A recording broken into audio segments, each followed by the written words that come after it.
like Benson, I'm a who that. I'm a who that. Long as I'm living, I'm a who that. Lose or winning, I'm a who that. Sports coma, yeah, this is where we do that. Where we do that, where we do that, where we do that, where we do that, where we do that. Boogie like Benson, I'm a who that. I'm a who that. Sports coma, this is where we do that. Where we do that. Welcome, welcome, welcome. Somebody please better help. Running this thing like elf. I thank God every day I'm not a felt. Go to YouTube Live with Big Q and the guys. If you ain't ride or die, the bandwagon get flipped. Been marching in, that was way for the ring. I was yelling out your chain for the championship. Bucking on Tampa, duck down. Falcons, pluck, get shut down. Panthers ain't much touchdown. The vision really belong to us now. So much hate on the Saints, you could probably tell. Ever since Bounty Gate hit the NFL, when things seem fishy and you probably smell the crooked referees or Roger Goodell. Yeah, money like this and I'm a who that. Every day I'm living, I'm a who that. Lose or winning, I'm a who that. It's the sports coma, this is where we do that. Where we do that, where we do that, where we do that, where we do that, where we do that. Boogie like this and I'm a who that. It's the sports coma, this is where we do that. You're listening to the Sports Coma with Big Q and the guys on the PRO Media Network.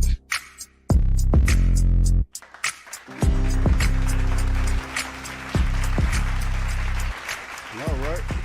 Shout out to the mighty Who Dat Nation, man. We up in this thing. Great think tank, mighty Who Dat Nation. Welcome, welcome, welcome. You're now rocking with the Sports Coma with Big Q and the guys, where we have intense, entertaining, educating, and enlightening sport talk from your favorite sports fam. Shout out to you guys. Appreciate you for being in on the live stream, man. The preview aspect of it. Of course, we know the Saints won't match up with the the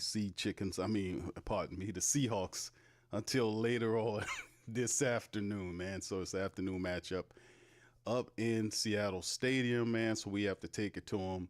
And the Saints in week 3, 0-2, looking for their very first win of the 2025 season. And this would be a very important win because, number one, it gets us out of the out of 0-3 territory. It gives us some confidence, man. Approaching a very difficult week 4 matchup with a Buffalo Bill team just steamrolling.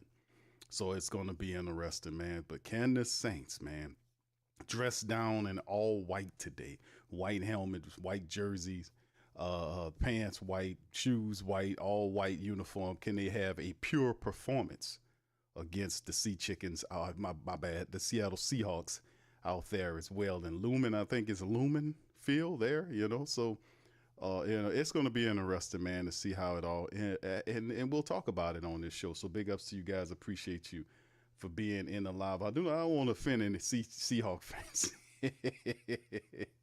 Yeah, the Sea Chickens. All right, Black Major, what's up, man? Big ups to you. Good to see you. Debbie, shout out to Debbie. OG is in the building, as always. Much love. What's up, Tamika, baby? Shout out to Tamika. Young City 9 is in this thing. Much love. James, what's up, bro? Jones Jr., shout out to you, my brother. Good to see you. All in here. All right, OG to the 3rd degree. He said we have to get a win today. Indeed. What's up, Jaden? Shout out to you. Who Dat Records. Shout out to you, my brother. Good to see you. Hemisphere, big ups. Much love.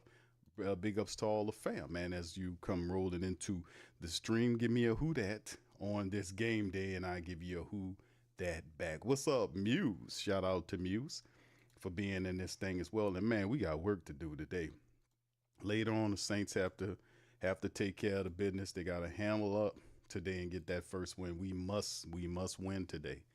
If we don't, it'll be a very difficult start.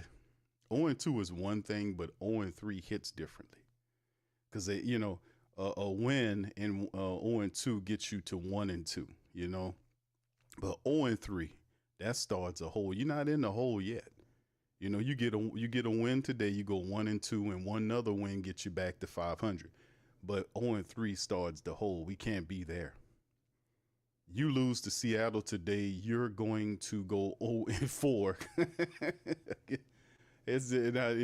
But the interesting caveat is, how do the Saints respond in a hectic environment?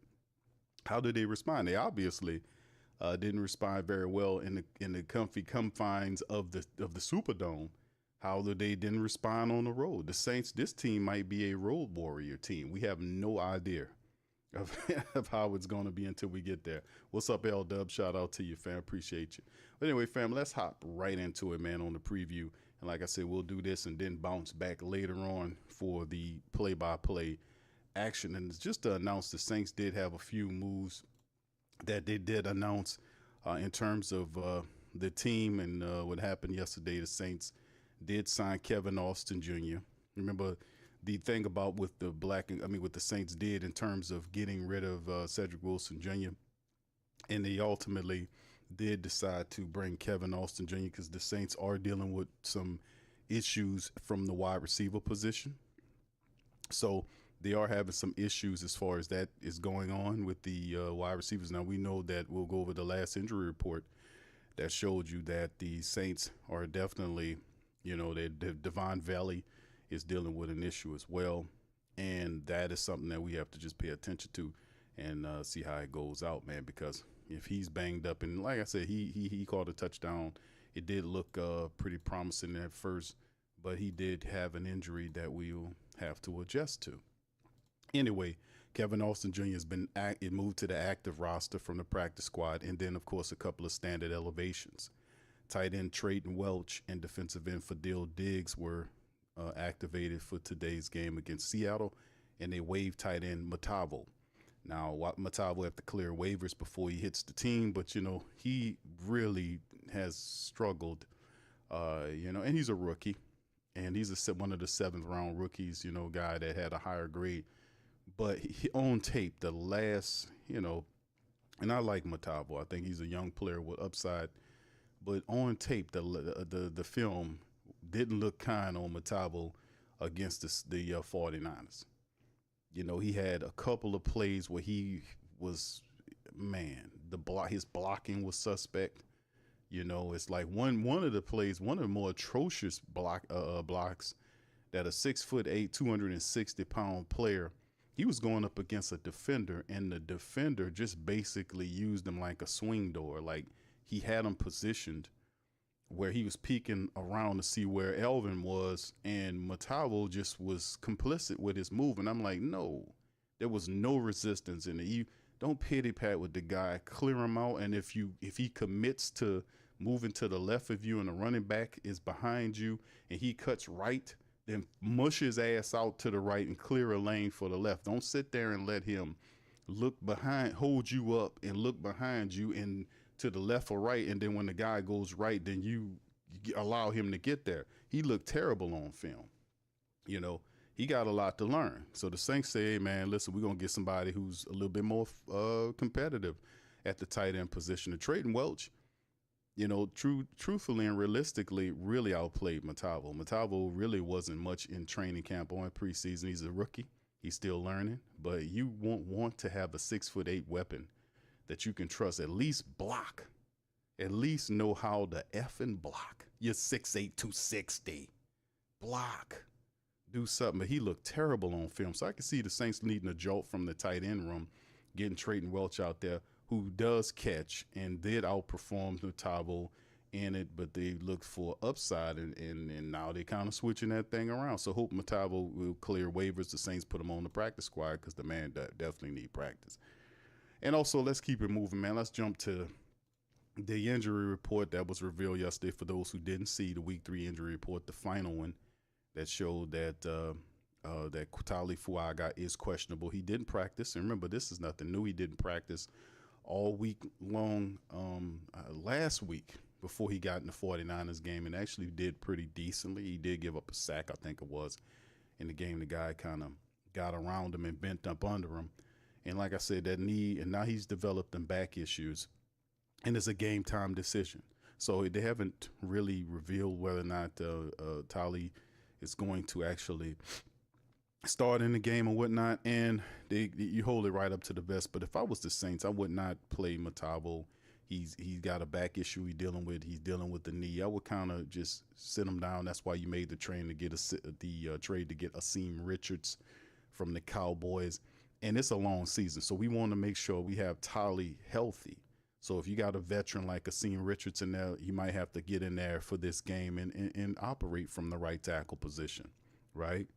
Outside of that, Dylan Redunce was shut down. We knew that early on in the week that he's out of this game. So the Saints, one of the Saints' top reserve guys, are done for this week. Chase Young is also out for the third consecutive weeks. A calf issue has sidelined this one of the Saints pass rush specialists. He's out of this matchup with Seattle. We definitely could use him outside of the first week. Cam is not really against the 49ers. Cam was non-existent. So the Saints will have to generate. We need to generate a pass rush on this Seattle team. Stopping the run and getting after their quarterback is paramount. So Cam looked good in week number 1. Week number 2, he was non-existent. Week number 3, let's hope we can get week number 1 Cam, if you follow me. That's what I'm saying. He looked good in week number 1. He was non-existent in week number 2. Can we get week number 1 Cam back? Or at least get somebody out there who can get after him. We know Fadil will be there. Jonah Williams more than likely will be in there as well. We need to do something there. We need some pass rush. The second half of that Niners game was atrocious in terms of the pass rush. We can't have that. We have to have full-time pass rush, not part-time pass rush. We need full-time pass rush all damn game long. Now that we blitz the hell out of you or pass rush the hell out of you in the first half of the game and then turn around in the second half of the game and give you a break. No, we're not giving you no break. We gonna be on you the entire game. So let's hope that's the mentality and mindset that we have this time around. It's also Trey Palmer, hamstring. He's DNP. Trey has not really been used for much of anything for the New Orleans Saints since they claimed him off the waiver wire. Has been a non-factor. Trevor Penning is a game time decision after being out all those weeks. He was limited throughout the week's worth of practices and listed as questionable. He is close to returning as well. Wouldn't be surprised if Penning is giving the thumbs up in this game here. So we'll see. And of course, Devon Bailey dealing with a hip. He was limited and also is listed as questionable for the Saints. Now, of course, you go to the Seattle side of things. One of their top rushers, Zach Charbonnet, was out and listed as doubtful. So they'll have to lean on Kenneth Walker III, which is the guy is a hell of a player within his own right, can move and play. So he'll step in there for Zach Charbonnet, and he'll be the bell cow. And Kenneth Walker III, listen, is a brutal running back, very good running back, and he can carry the load for the Seahawks. So the Saints, regardless of who they put back there, the black and gold, has to be able to limit their production and put all of that pressure while pass rushing them and get to these people. So we'll get into the keys. Safety Nick Imawari is listed as doubtful. He was limited in practice Friday, so that is a positive, but is a game time decision. Safety Julian Love, hamstring, is also listed as doubtful. Devon Witherspoon, the other cornerback, is also listed as doubtful for this game. So a lot of the guys are listed as doubtful. Even Jackson Smith-Njigba, who I think he had some type of flu bug or something that he's dealing with. He's also a question mark for this game. So a lot of these guys, Julian Love is their top safety, as one of their safeties, and Devon Witherspoon is their nickelback. Imawari was the guy that was supposed to back up Love. So they still have, Kobe Bryant there. They still have a few other people I guess they'll use if it ain't DeAnthony Bell or Jarek Reed II. We'll see who they throw in there, but we'll just have to adjust to whatever they do. Of course, Derek Hall, the linebacker, was good to go. Torrey Horton, the former former Ram, a wide receiver, a young guy out of college. I think Colorado State, I think Torrey Horton went to. Josh Joby is also good to go. Ernest Jones and Abraham Lucas are all good to go. So Zach Charbonnet, their starting running back, is out. Nick Imawari is out. Julian Love, the top one of their starting safeties, is out. And the nickelback, Devon Witherspoon, is out. So they have some issues and injuries on the defensive side of the ball. And we'll go over that and the rest of that in the game. So anyway, that's the Saints injury report. that kind of speak about. And here's the post right here by Adam Schefter, who making reference to what I talked about is Jackson Smith-Njigba, who's their top wideout, had one source described as a bug Saturday that is unlikely to affect his availability today versus the Saints. But the team wants to see how Smith-Njigba is feeling today just to make sure, which is why he's designated as questionable. So top wide receiver dealing with a flu bug or some type of bug. It could have been food poisoning. You never know. But the issues are there for them. So like I said, we however, have to deal with this some of our issues and injuries to the offensive line. And this is, I ain't gonna say it's a repeat of what we've seen by the third week, but we did know history kind of let us know about just building up our offensive line and having the depth to be able to absorb when injuries start getting to the team, right? So we are dealing with that, and we have to adjust as well. All right, now let's do this, man. Let's get into the preview aspect. I got some numbers for you guys I want to kind of hit you with. Through 3 weeks right now, or 2 weeks rather, of the NFL. What's up, Beth? Shout out to Beth. Good morning to everybody. Good morning, Who Dat Nation. Let me give y'all a round of applause. And a good morning. It's been a while, fam. It's been a while since we did a cup of coffee with Q. Y'all remember? So it's early. It's in the morning. Yes, indeed. And sometimes I kind of forget. Shout out to Set23 on IG. Shout out to you, fam. Give me a like there. And y'all on YouTube, give us a shot and a like up as well. Get the like. All right, St. John Butler. What's up, bro? What's up, Greg? Shout out to you. 504 Co is in the building as well. All right. He Saints said, send us your broken, send us your injury. Yeah, and if they win with them, that'll be good. What's up, Kathleen? Shout out to Kathleen. Backwoods, shout out to you, fam. Dedrick. What's up, brother Dedrick? Shout outs to you. 99 Ras. Big ups to you. Says Young must have a worse cat. Yes, Ras, you're right. 992 Ras. Remember that, man. We talked about that, didn't we? Didn't they mention that? Put one in the chat if you remember Kellen Moore saying that that Chase Young's injury wasn't something to be worried about. Am I referencing that correctly? Because I remember that too. I was just about to say that calf issue. I thought Kellen Moore said that a calf issue wasn't something you needed to be worried about, right? Or he could have said, you know what? I'm not, it ain't nothing for y'all to worry about. Let me worry about it. He could have meant that, or just, it's just all whatever. Because he said that before about injuries before. That it's nothing to be concerned about. And here we are going into week 3 without Chase Young. 3 weeks on a calf issue. And he was shut down. He wasn't practicing with the calf. He was shut down on the calf. No practice. That is, I disagree, Mr. Kellen. That is definitely something you have to be concerned about, because we just paid him some good paper to sit opposite of Carl Granderson. And we are not getting any value right now. And the man has missed 3 straight games now with that calf issue. So something's going on with that calf. All right.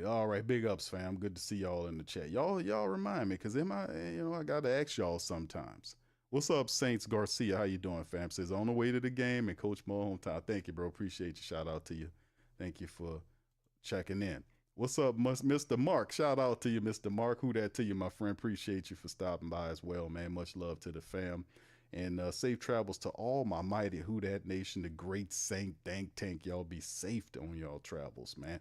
All right, GM Kev, what's up, bro? Says Q, did you call? Because Lauscher for what? What I'm calling him for? What I'm calling Lauscher for? What, for him to refer me to Mickey? Lauscher don't know anything about football on the field. He's a businessman. He makes the contracts in the Saints' money. Like I said, sponsorship deals and all that gets his stamp of approval. Dennis Lauscher don't know anything about football on the field. That is something that is not cool. You know, for you to be on top of the team, and I've been told, hey, Q, they got a lot of football presidents that don't know much about football, but yeah, some of these organizations are built differently than our organization. Like you don't have a person who sits on top of the team who doesn't know anything about football, and a second person, a football on the field, and the second person doesn't know anything about football, and then the third person knows about football on the field but is crazy. He batshit crazy. And then both of the people who don't know rely on the third guy, and the third guy sits there with all the power of VP and general manager, and then pays executives to do his job at the GM level. That's what the guy Dimitrov is there for. That's what Randy Mueller, the former general manager, is there. Is he got a Kai Hartley, who's an assistant general manager? So he's still collecting money for two jobs, VP and GM, and he got all these other guys doing the job. Why do that? Because these other two people don't know nothing about what's going on. If they did, they would take the GM job away from him and put a GM there and make it like that. I would prefer to have a younger minded general manager there that can adjust to today's game. That keeps your organization fresh, moving and grooving. But you got a guy that collected power. He's VP, so he controls a lot of that. And he has a GM position. He's controlling the moves, and he stays the face of the team that way. Because if he gave up the GM position, there would be somebody else talking to the media. He doesn't like that. He's an attention whore. He likes to, even though he pretends like he don't like to talk to the media, he loves that. He loves getting up there to show you that, yeah, oh, I know. I don't like you. Oh, I can talk for my goddamn self. Oh, I know. Oh, look here, guy. That's right. I've got all the power. God damn it. I'm Slick Mickey. Oh, I know. Nigga sit here and tell you you're not qualified and all this and nobody don't do nothing about it. You know? See, that's because you don't have people on top that don't know. That's an issue. That's a problem. But see, look at all of the ones. All the ones saying the same thing. Nah, I ain't talked to Loss or GM Care. Why? Why the hell should I? All right, he said we got to win, man. Give them Scots. We better than what people. I've been saying that. With how you pronounce your name there, bro? Doc Holliday. Okay, shout out to Doc Holliday. Doc Holliday say, I remember. Shout out to you, my brother. But yeah, I've been telling people, fam, put one in the chat for that, or put two in the chat. I don't want to confuse. I don't want to confuse people. Put two in the chat. If y'all hear me saying, man, listen, the Saints are better. I think the Saints are better than what people giving them credit for.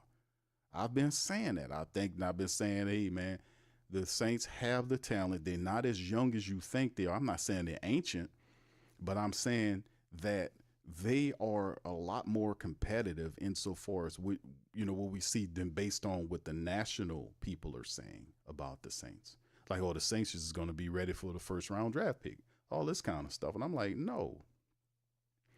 You looking at Spencer and the same people that was saying that about Spencer. Now they folding their arguments now. Because Spencer Rattler is going out there performing. And if you use a micro lens on what's going on with the Saints, you find out it's the veterans that's hurting the Saints and not him. It's the veterans hurting the team. The veterans dropping touchdown passes. The veterans having concentration drops. The veterans taking poorish angles. The veterans in terms of tackling, not being there. Blake Groupie missing field goals. All this nonsense. It's the veterans of the team that are not giving the team the proper respect it's due and completing plays. It's the veterans. Never thought you'd see that one coming, huh? And that's why I say this stuff is fluid. It moves from side to side. It really does. All right. So anyway, big ups to y'all, man. What's up, Linda? Shout out to Linda English. He said, I hate to bring up Peyton, but Mickey has a fail on his face since he left. Well, that's because, and I've said this true about it, about the whole situation with the Saints, is that me watching it, I watched the whole situation. Y'all know how we about what we about here.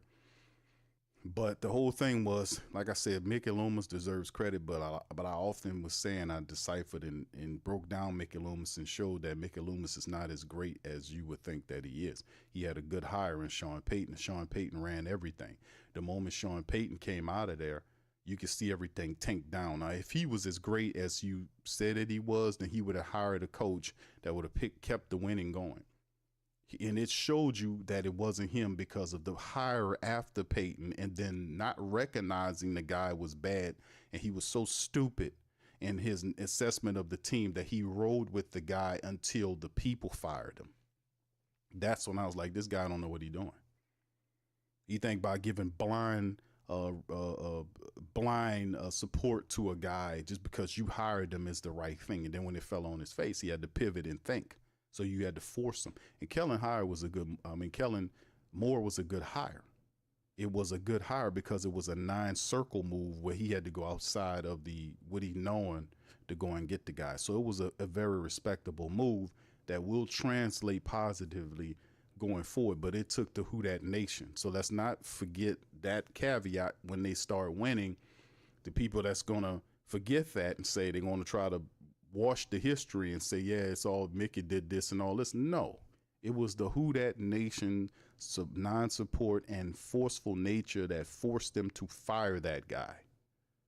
Not sitting up here being stupid and blind about who you hire, because anybody can have a bad hire, but if you recognize it, then get that goddamn guy out of here, you know? And then the guy was batshit crazy talking about in an interview that he didn't fail here, that they just didn't want me anymore. Who says that? Maniac. You know? Anyway, man, let's get back to this. GM Kev, stop distracting the show. That I talked to Lausha. Yeah, for what? Shit, you don't know nothing, man. All right, anyway, let's hit this thing, man. This is up to this point, man. This is what it is. The records.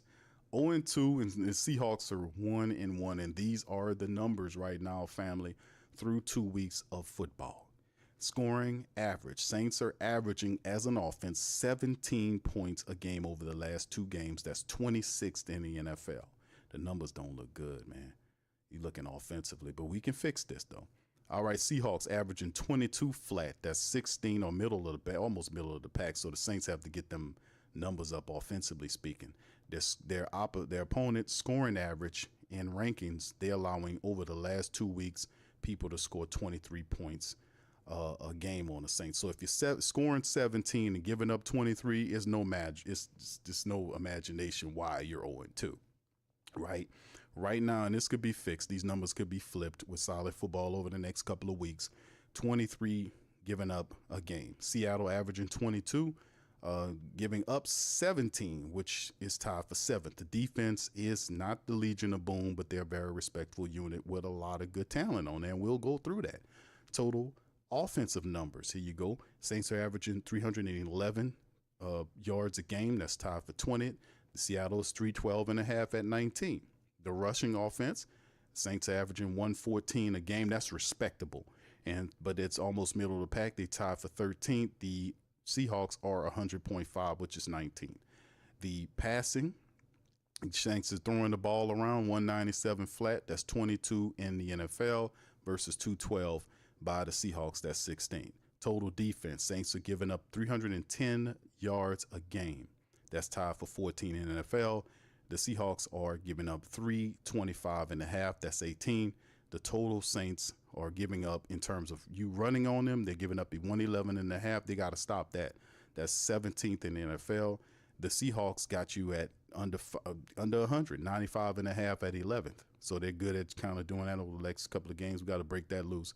And the pass defense for the Saints giving up 198.5. That's tied for 13 in the NFL. The Seahawks, look at that secondary. They're giving up 230 yards through the air. That's 21st in the NFL. You can see the punt averages right there. The Saints are 16th with the punt return average at 10.3. The kickoff return average is 26.3, which is 12th. Seahawks are 14th, which is 9th, and 27.4, which is 6th. So they're good at that punt and kick return average. You can see the turnover margin for the Saints is even, tied for 16th. So is the Seahawks. We tied with them there. The time of possession, Saints 27-45 versus the Seahawks 26-40. 4 touchdowns versus 5. The penalties are a lot. Saints have 20 penalties through 2 games. Ridiculous. Got to cut it down. 6 for the Seahawks. Total penalties 6 for 2 games is amazing. Penalty yards 134 versus 40, and you can see the rest of it right there. So very interesting philosophy. But you can see over 2 games, fam, that the Seahawks are struggling from an offensive secondary standpoint if the Saints wanted to attack downfield. And I think that'll be the mode of the day for the black and gold, is that we have to get downfield. And might I remind you guys, we went over the injury report, and they have a couple of guys, Jordan, what's his name? What's the brother name? They have Witherspoon, Devon Witherspoon, a nickelback is out. Julian Love is out in this game. So they're going to have backups in there where you could be able to attack the secondary. You can be able to get downfield against them, against that weak secondary that we see right there that's giving up 230 yards a game through the air and being very stingy on allowing you to run, which is 11th. So in that mindset, you want to use the path of least resistance if you have to, because if you're attacking them down the field like that, then they'll have to commit resources and all this kind of stuff, which should be able to free you up to be able to run the ball, because it stretches the defense. It all works, and it's also a great when you're attacking them downfield and completing the drives, right? Completing the drives, getting downfield and completing the drives. Completing the drives mean get to the red zone, get a touchdown. You silent their crowd, and you also demoralize the team. You also shrink their time of possession, which takes away a great portion of their playbook. When you control the clock, you control the fan base, you control the field, you control all that is neutral. All that the field is a neutral thing, whether it's in Seattle or not. And they're yelling. If you attack them and get after them early, you silence the crowd, you control the clock, and you take away their playbook because of the possession and the control of the clock. So it's a lot of stuff at stake to get off to a fast start. If you're the New Orleans Saints, that's damn sure what you want to do, right? So anyway, let's kind of move into this thing. Let's kind of jump into who are these people and who the Seattle Seahawks are and who their top people are. Well, the quarterback is Sam Darnold, right? Y'all remember Sam Darnold from a previous stop. He had a pretty decent time somewhere else, and now he's in Seattle, right? Through 2 games, 38 of 56, 68% completion rating. He has 445 yards on the season, averaging 8 yards per throw. And he has 2 touchdowns against 2 interceptions and has been sacked 3 times. His rating is 88.8. He's the guy that if you're the New Orleans Saints, you want to be able to get after Sam Darnold and frustrate him and knock him down as often and possible as you can. The number 2 thing is, really the first thing is controlling the running attack, then pressuring Sam Darnold. The 2-step, the famous 2-step. Kenneth Walker III is the running back that will take over the duties because Zach Charbonnet is out for this game. 23 carries, $125. He averages almost 5.5 yards per carry. He has a touchdown, and he averages about 62.5 yards per game. The dude is actually a pretty decent running back, and he'll be carrying the rock. Remember, this is the Clint Kubiak offense, which means that Clint is going to want to get his running attack going, right? There were criticisms I was watching, doing research on the breakdown early in the week. I seen criticisms from several different media operations about Clint Kubiak needing to run the ball more. And he did open up the running attack in last week's matchup, but there was a lot of criticism about him not running the football and that he needs to be more committed to that, right? Now, he talked that. Remember, this is Clint Kubiak, a guy that doesn't adjust well. Remember that he's the brains of what they got going on in terms of the offense. Clint Kubiak's big, and we had Clint Kubiak last year, and that was an article people talking about, just Clint Kubiak figure all this. No. It's about figuring out what their offensive coordinator do. We had Kubiak here last year. Kubiak is stiff as a board. He's as bland. He's bland as a salt. I mean, he has no imagination. If you take his best people away from him, he doesn't have an answer for it. The guy just doesn't adjust well.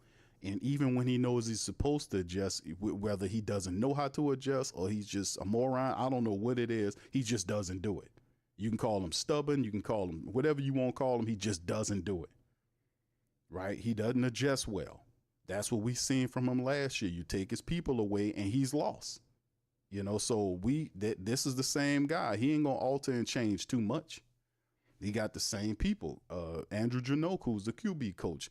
What was the offensive line coach? He's there too. He took his little posse with him up there to Seattle. And what you see is you're gonna get. The guy is a bland play caller. You know, he's a bland play caller. He doesn't adjust. Like the first couple of weeks last year, they had it rolling, but once we got enough film on him in week 3 to figure out what he was doing, and they started to take it away from him, all that motion stuff stopped. It all went to hell quick, didn't it? So anyway, like I said, man, this is their offensive brains. We had this guy last year, and we know how to beat this guy, man. You just take a few of these people away and watch how his shit sink in the mud. His top receiver is Jackson Smith-Njigba. 17 catches off of 23 targets, 227 yards. This is the man dealing with a flu right now. 13 point, a bug, whatever it is, 13.4 average. And he also has no touchdowns. Cooper Kupp is up there. Y'all remember Cooper Kupp, who's also a guy that kind of torched the Saints when he was with the Rams. He torched everybody when he was with the Rams. He had 9 catches off of 12 targets, a 105 right now, averaging just under 12 yards a catch. Elijah Arroyo, who's the former Miami Hurricane rookie tight end. This is another thing to kind of talk about, because remember, they let Noah Fant go. This team, remember, they let Noah Fant go. And Noah Fant, where did he sign? Where Noah went? I think he went, I forgot where he went. Chicago or one of these places, don't matter. But Noah Fant ended up getting released because Kubiak in the offensive brain trust, if you won't call him that, for Seattle, liked Elijah Arroyo and A.J. Barn a lot, the 2 tight ends. So those guys are supposed to be factored into the production with the Seattle Seahawks want to do from an offensive standpoint. They like both those guys. Barner and Elijah Arroyo need to be somebody you watch out for, because the quarterback is going to look to those guys, right? And Torrey Horton is another weapon that they have. Former Colorado State wide receiver, is a guy that has good speed, that can stretch the field, this type of thing. But as you see, the numbers don't equate to that. Like right now, if you look at the numbers right here, the catch and receptions between those 3 people are minuscule. If you add it up, you just got 10 catches. But these are the guys that they want to add into their offense going forward, and they think that these guys will be big contributors now and going into the future, right? But Njigba is definitely the guy that you have to watch out for. And Cooper Kupp forever. You know, he's very slick in his route running and pass catching ability. You can't let him get to you either. Very slick. And of course, you look at some of their top guys, and on the defensive side, Ernest Jones is a really good linebacker for him. He leads the day with 8 total tackles there. Trice Knight is another one. Their top sacker is Byron Murphy II. And these guys, they have some really good defenders on that side. Leonard Williams, the former Jet defensive lineman that's in Seattle now. Leonard Williams is there, and he has 11 tackles and a half a sack, but you always have to watch out for Leonard Williams. Leonard Williams and Byron Murphy II, who's a defensive tackle who leads the team in sacks with a sack and a half, are guys you have to watch out for. Even Jaron Reed to a degree, right? So like I said, they have pieces and really respectable players on their team. And with our offensive line being where it is in terms of the injuries that's hitting with Taliese with the knee, and Dylan Redunce is missing, so you'll get a fresh Trevor Penning in there, and you have to watch that. So we are susceptible to strong defensive line play, and we have to elevate. So guys that's coming in has got to elevate their level of play to deal with the likes of guys like Leonard Williams and Byron Murphy II and guys like that. We have to be ready for that, because this is where the pressure, along with those linebackers, Jones and Knight, will come from. So we just have to be mindful of that. All right, anyway, their kicker, we talked about this before and made mention of it. Josh Myers is another guy who's a respectable kicker for them. But these are some of the players that we have to be ready for when the time comes. All right, let's get into the aspect of kind of breaking down, looking at their depth chart right here. As it goes, like I said, Sam Darnold's the quarterback. Kenneth Walker III is there with Zach Charbonnet out. They'll probably throw in one of these other backs like Helani or Wright to subjugate. Jackson Smith-Njigba, I expect him to play. Cooper Kupp with Torrey Horton. So you have guys, the all-around receiver in Jackson Smith-Njigba, Cooper Kupp, the possession guy who's very slick, and Torrey Horton is the burner. A.J. Barner is the tight end with Elijah Arroyo. They mix these guys in. Sometimes you'll see the two tight end look as well. Watch out for those tight ends. The fullback you see is right there in the lines is Cross, Zabel, Sundale, Bradford, and Abraham Lucas, who is good to go. He was also a guy that was on the injury list that the Saints were dealing with. Remember, Abraham was dealing with an elbow situation. He went from limited to full, so he's good to go. So from an offensive standpoint, they're relatively healthy outside of Zach Charbonnet playing. From a defensive standpoint, you look at what they have with Jaron Reed, Byron Murphy III, Leonard Williams. We talked about those guys. You got to watch out for them up front. DeMarcus Lawrence, Knight, Jones, and Moff. These are some interesting players. And then you get into the secondary with Woolen and Josh Joby, and Devin Witherspoon's going to be out. So Derlin Kendrick might step in there. We'll see what they got going on. But 2 members of the secondary are out for this game. The safeties are going to be Kobe Bryant, and we'll see if it's DeAnthony Bell or one of those guys that they'll play.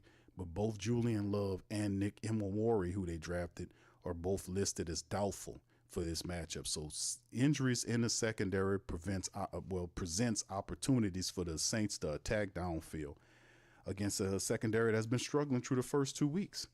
So the statistics to a point already points out an strategy of attack, doesn't it, family? If you want to beat the Seattle Seahawks, you have to attack them in the secondary. They have injuries there, and they weren't, performing all that well through the first 2 weeks. They've crystallized in terms of stopping the run. They're a top 11 against the run, so you attack them in the secondary, and that's just what the Saints want to do. They want to play fast, and they want to attack you fast. That just sets the tone, keeps the quiet down, and I think that'll be the proper stratagem if you're the Saints that you want to roll into and handle some business straight off the TOP, if you ask me.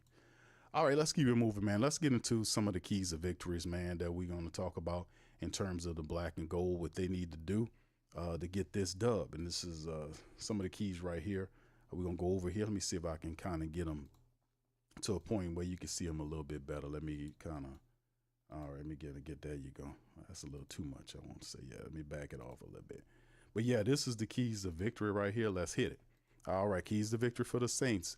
Number 1, exploiting Seahawks secondary with injuries. Julian Love, Witherspoon, Imawari are all doubtful for the Saints passing game, led by quarterback Spencer Rattler. Could find opportunities to attack the middle of the field and target receivers like Juwan Johnson and Chris Olave. Yeah, we need to get them going. It's time for Chris Olave, fam, really. Chris Olave has made some positive plays, of course, dropping touchdown passes and a few drops here or there, because he had some drops through the first couple of games. I know Chris Olave is a good player. I think a lot of this is him getting in his head. This is going to be an interesting year for him, because a lot of people are challenging whether or not he's a number 1 guy or should get paid like a number 1. You see Terry McLaurin and all these other guys, Garrett Wilson, those guys getting heavy paydays, right?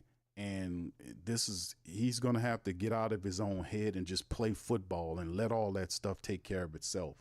We know Chris Olave was kind of having this issue where all about the injuries to him, insofar as the concussions and all this stuff. He changed his helmet to get the best helmet for concussions. He's been taking some hits out there, but he's still rolling with the punches. He got to get out of his own head. The first 2 weeks, we've seen a lot of rust from the Saints, and particularly Chris is a very solid receiver. He don't have all that type of stuff going. He don't drop all that. That's not who he is over time. Y'all remember him making fantastic one-hand catches and blazing the defense downfield. If you use him in this proper mode, that's who Chris Olave is. We need to get back to that. We have to get back to that, not turning him into this guy where he's the focal point of the wide receiver, all this kind of stuff. No, you put him in there with Rashid Shaheed, and you put the possession guy on the opposite side, and we get back to football. We get back to the fantastic catches that we've seen him making, man. So a lot of that, he's kind of in his head, but I expect that to kind of be clearing up as we moving forward into week 3, because a lot of the stuff, the mistakes and the rust factor, all this stuff is supposed to be clearing. If it's like a rainstorm and it's been raining week 1 and week 2, we supposed to see it might be dark clouds with a little gray, but you're starting to see through the parting of the clouds, and you can see the sun rays breaking through the clouds. You're seeing it getting through and the rays shining through. That's what week number 3 is supposed to be for the Saints. We're supposed to see the sun rays breaking through the clouds, and it's just peeking down. You can see, okay, it been raining, but now we starting to see the sun, baby, peek through the dark clouds. That's what it's supposed to be in week 3. Will it be? It's up to the Saints. They got to perform. All right, number 2 in the keys of victory, getting Alvin Kamara involved in the passing game. Kamara has had success against the Seattle Seahawks in the past, particularly in the receiving game. Established a strong connection with Rattler in this area could open up the Saints offense. Ain't no doubt about it. No could about it. Last week's game, the Saints featured Kamara. Kamara is a featured back. He's not somebody you put in there every now and again and you gonna give him the ball. No. He's a running back that you have that's like maybe 4 or 5 of those type of running backs in the NFL where they don't ever have to leave the field. They never have to go anywhere. You could take Alvin Kamara, and if he's running, if you want to put Kendre Miller or Devin Neal in there to run the ball, Alvin could still be out there as a wide receiver. He never supposed to leave the field because he represents so much in terms of the offense, and he's a dynamo that defenses lock in on. So if he's over here, they're watching him, and while they're watching him, they're not watching this other guy. You see, you got to know how to use Alvin Kamara, just like what the 49ers did with Christian McCaffrey. I keep making the comparison because they're almost the same running back. The craziness about it is, like, even though the Saints shut down Christian McCaffrey, had like 50-something odd yards last week, he still killed them with the pass. He was still killing them catching the ball. That is how you use Alvin. You don't take him off the field and put some other package in there. No, ain't no other better running back. He makes everybody better because if he's out there, they're keying in on him and not somebody else. They got to pay attention to him when he's out there. If he's spread out to the left or the right, and he's not the running back, and you got a running back in that run. You got to know how to use Alvin Kamara. Like I said, if you having problems, just study how the Niners and Shanahan use McCaffrey. McCaffrey's in there the great majority of the time. Like I said, it's 2 ways he kill you. Either through the passing or the running game. Saints shut him down last week, but he killed their asses on the passing game, didn't he? He made multiple catches to kind of keep that thing turning and twisting. That has to be the same way we look at AK-41. We got to get him involved and keep him out there. Don't forget, he's well conditioned. You don't have to take him out of there. If he needs to go, he'll do this. He'll say, okay, I'm ready to come out the game. You keep him in there. All right, 3rd key, generating consistent pressure on Sam Darnold. While the Saints rank high in sacks, they haven't consistently generated pressure. Maintaining a steady pass rush will be crucial to disrupt Darnold and limit Jackson Smith-Njigba's impact. Indeed, that's the whole thing. We've seen the Saints do that well in last week's matchup in the first half and not so well the second half.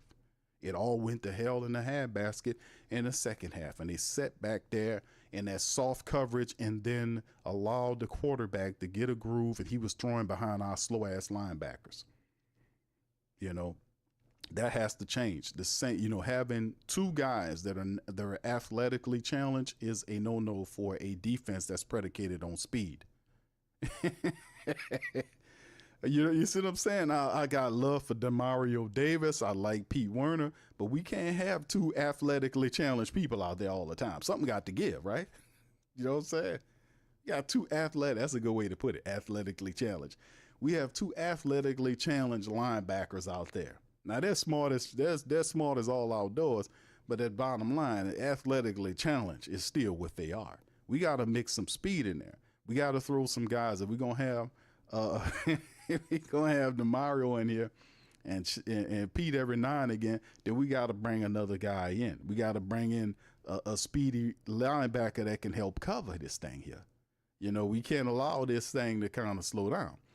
All right, number 4, improve hold on, did I finish breaking that down with the Saints and the pass? Yeah, that's the whole point. Getting to Sam Darnold throughout the entire game and not allowing him to build confidence like we did the backup quarterback last week. We can't allow that to happen, man. We have to stay on them the entire game, man. Even if you got to mix up personnel and put speedy linebackers in there and blitz or whatever you got to do, you got to do it, man. We gotta win, man. Number 4, improve third down defense. The Saints have struggled to stop opponents on third down. Improving this aspect of their defense is critical to getting off the field and creating more offensive opportunities. We put your hand up if you've seen that all last week and some in the first week too, that the Saints' inability to get off the field on third downs, they'll have several drives in which they display that. You'll see them in there do good here or there and slow the guys down and even back them up 2 or 3 yards. They'll get a sack or somebody get a penalty. The opposing team gets a penalty, back them up, and then on third down, the team goes and get the first down off the Saints, and they were third and long or, this type of thing. That has to stop. The Saints have to get off the field and get the ball back to the offense. They can't stay on the field like that and allow people to walk the field on them and create a rhythm. That has to also change. Number 5, the last 5 point is strong interior offensive line play. Let's not forget that, right? The Saints' interior offensive line will face a tough test against the Seattle Seahawks. Active defensive tackles, keeping Rattler clean and opening up the running lanes will be essential. This is the 5th key, but probably the most important key to the Saints winning the game in Seattle is number 5. Strong interior offensive line play. But listen, a strong offensive line play in its totality is already understood, but pinpointing the interior. What do you mean by that, Q? Well, let me break it down. Number 1, Eric McCoy has to play better, right? Eric McCoy been getting penalties. He is still he's not the Eric McCoy that his play is okay. He's not there yet. I'm gonna just throw it up to the Russ because we know that Eric McCoy is a fantastic center. I just didn't see it. I seen decent center play in weeks 1 and 2. I haven't seen dominating play from the center position. Let's just be honest. Let's just be honest. And a lot of people are saying, well, he's definitely doing better than his compadres. Let me just put it to you like that in the interior, right? The interior, he has to level up because he's the heart and soul and brains of that line. Right guard Cesar Ruiz has been thoroughly pinpointed for his poor play, and the rest of the world is finally seeing something I've been talking about for a while about Cesar Ruiz. And that Cesar Ruiz is not growing as a player. Bobby Hebert said it looked like he's going backwards. And I was like, you know what? He's not going backwards. This is Cesar Ruiz. This is who he's always been. His technique is inconsistent. His footwork is bad. Some plays he'll handle the business, but he is maddeningly inconsistent. He's just what it is. He doesn't look strong at times, and he gets reachy. He loses his, like the 49ers tape. He went out the defensive tackle and almost looked like his footing. He lost his footing. At first, I thought McCoy stepped on his heel or something, but when I looked closer, he didn't. He just got out of the stance and went forward and lost his. He went to block the tackle. I broke it down on Patreon. He went to block the same tackle that was manhandling him the entire game. He went to block the guy and lost his leverage and fell forward to the guy, and the guy just swim moved his ass, his goofy ass. Swim moved him. Almost, it just that cannot happen. And then on film, you've seen him. He'll stand up one moment. He'll get help from the center, another, and then another moment the guy swim moves him or just pushes them into the quarterback lap. That has to change. We need these guys to create room. We need them to move, let's say this, move furniture. Y'all ever move some furniture before? You don't pity pat with the stuff. You put your hands on it, you either lift it or you slide it and you push it.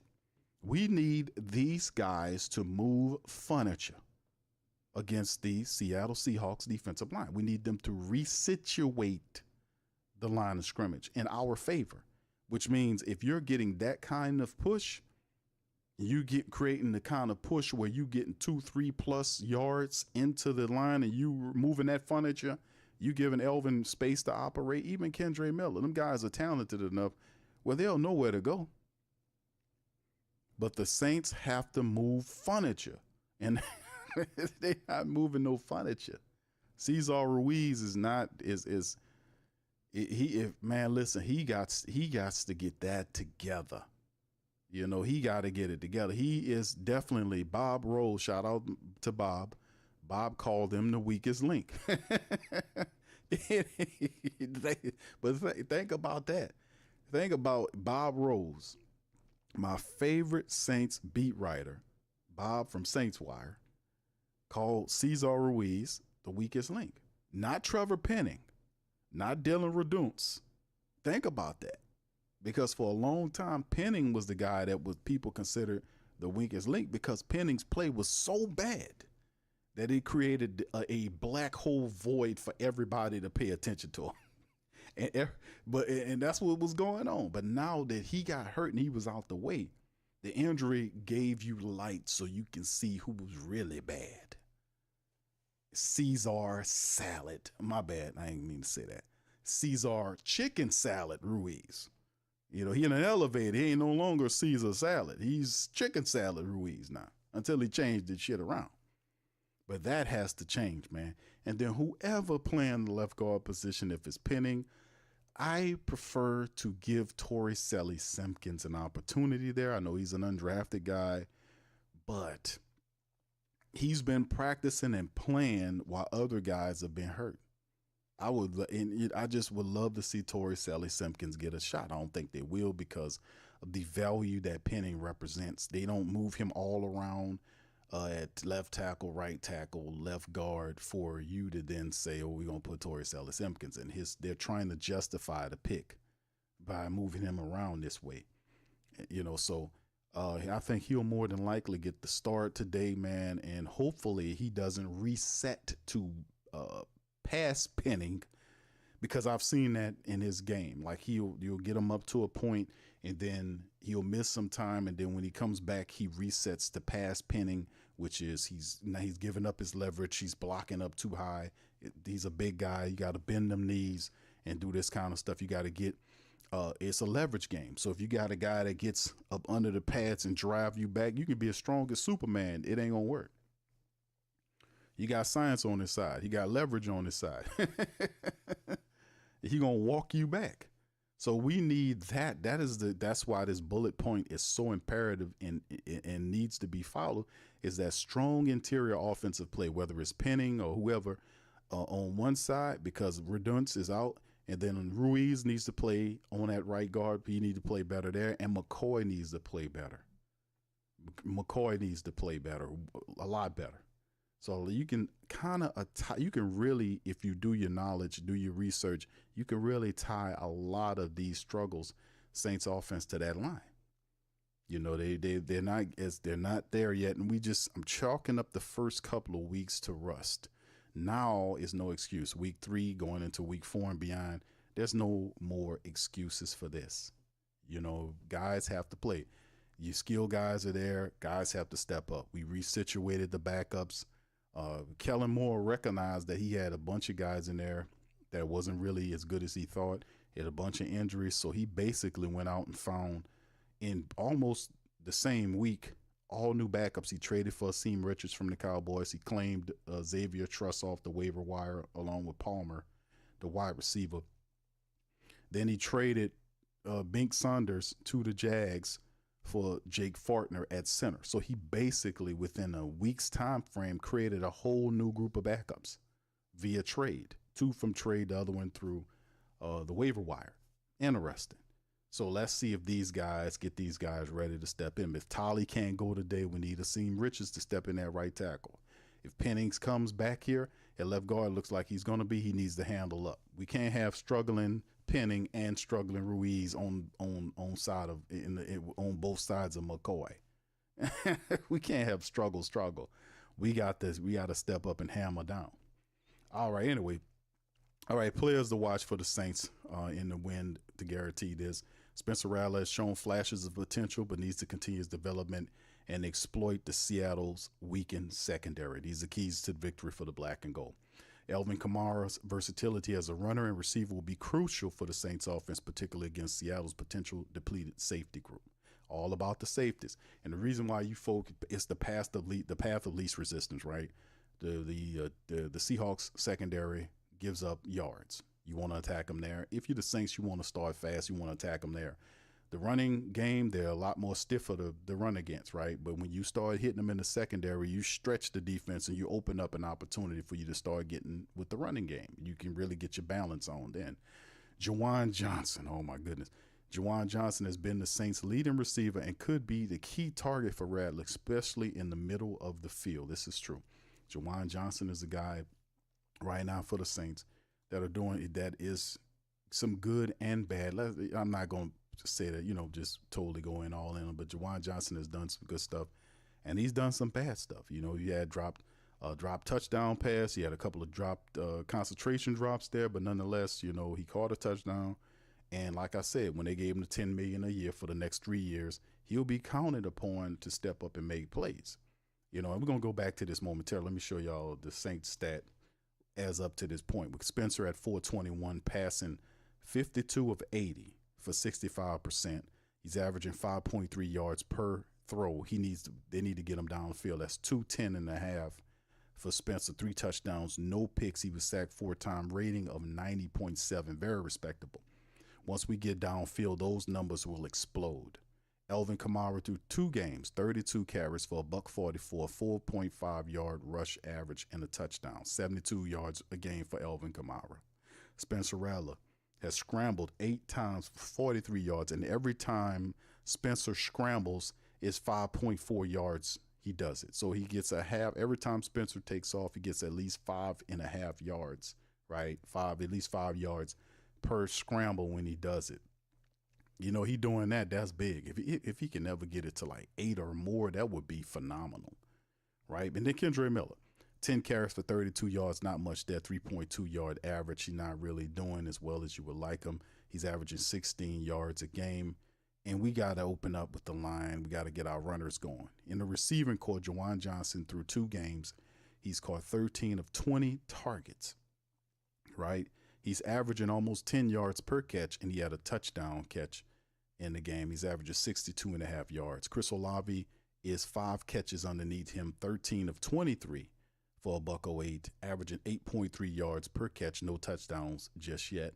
Rashid Shaheed has 10 catches in 2 games for 85 yards and a touchdown, 8.5 on his average. Brandon Cooks has 5 catches for 52 yards, and Brandon Cooks is averaging 10.4 yards per catch for the Saints. So we got to be able to do it. And of course, you see the rest of them. Alvin Kamara to 2 games is the Saints' 6th wide receiver. That to me is crazy work, right?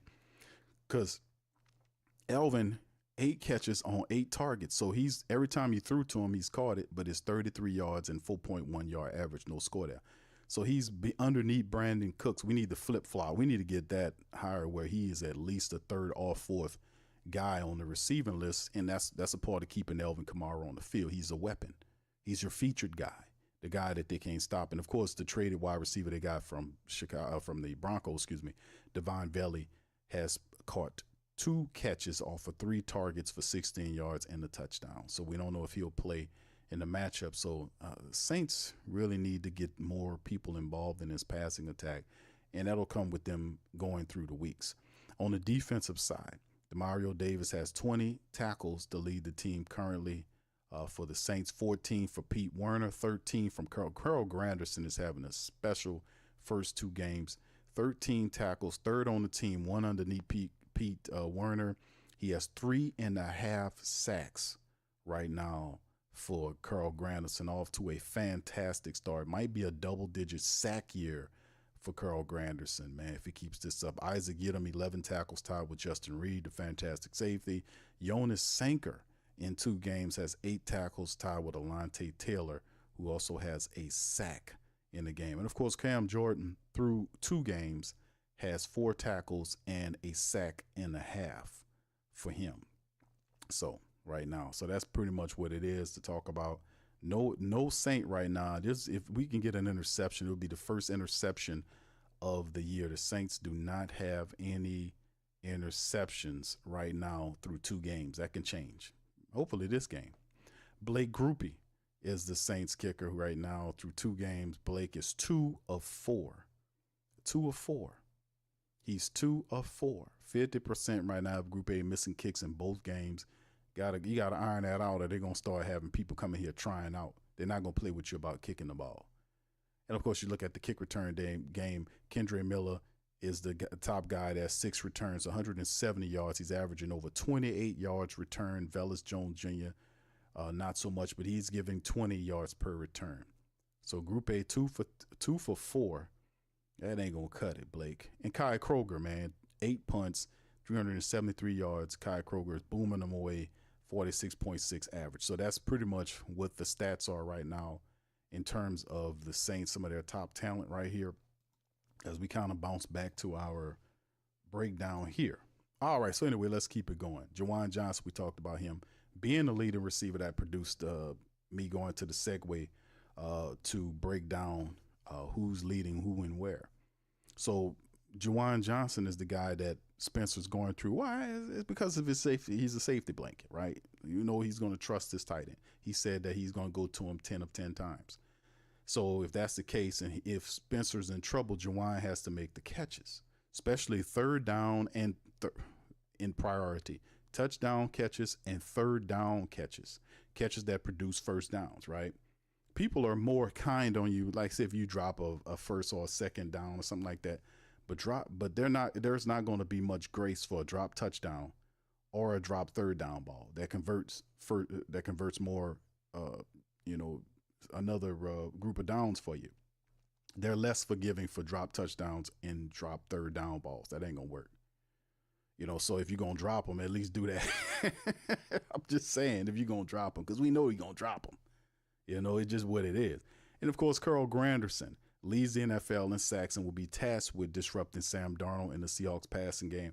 We have Cam. Where is Cam? Where is anybody else? We need our other guys, Brian Bresee, to get involved, too. We're going to need pass rush for Dill Diggs. Wherever we can manufacture it just can't be Carl.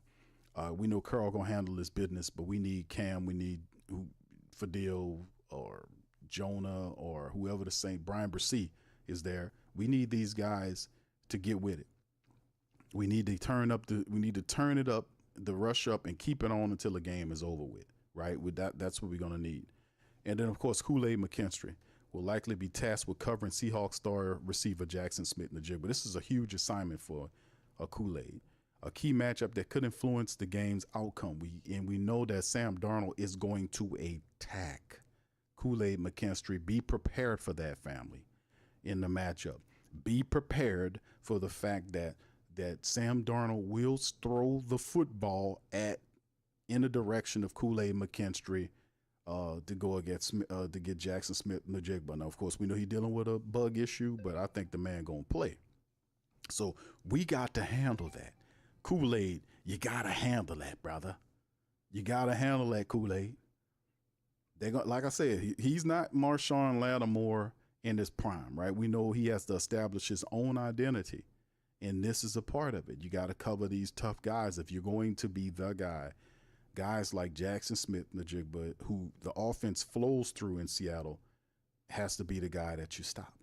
You're going to have to stop him. So I think the Saints will come up with some coverages and see what happens right there. Chris Olave has been seeing a volume of targets and could be poised for a breakout performance against the Seahawks. So this is one of the things that we kind of talked about, fam, insofar as getting these guys and often involved in the match and some of these guys. So like I said, we talked about the clearing away and all this beautiful stuff.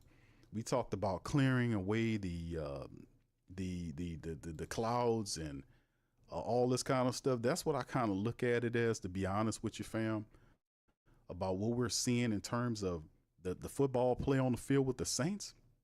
That's what I kind of look at.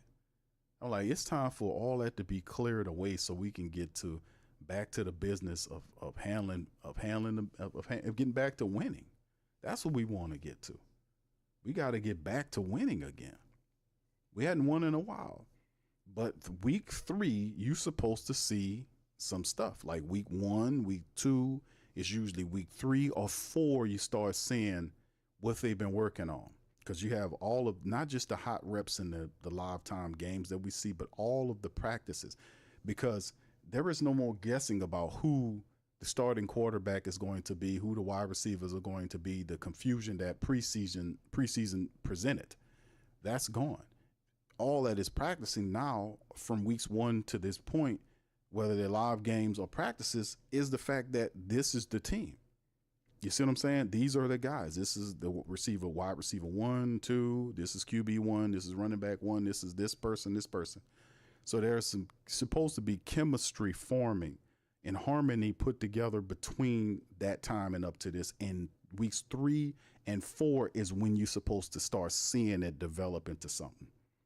That happens every year. The first 2 weeks, that's why I tell people don't get too alarmed, and hit the panic button too early, because a lot of teams in the NFL look rusty and terrible, and the games are close between weeks 1 and 2 because of the fact that they're not playing their players like that in the preseason. They're not doing that in the preseason.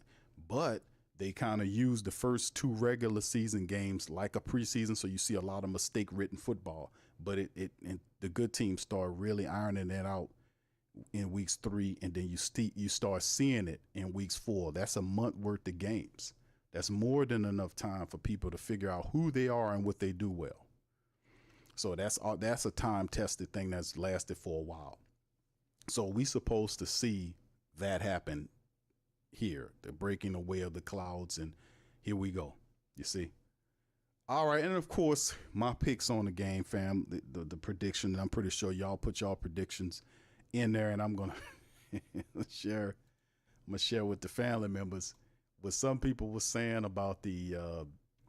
Let me see if I can pull it up, fam. Let me get, because I'm gonna show I asked the family members last week who wins the game, and that's something I add to the preview. I want to throw that in there and see what they felt like it would be, or who they believed would win the game. So we got a lot of positive feedback and a lot of people understanding, like what I was saying, man. Listen, it is not always the case where you'll have a team, you'll have your team through weeks 1 and weeks 2. People understand the principles that, hey, man, that sometimes it's happened where they got to iron out the wrinkles and get better.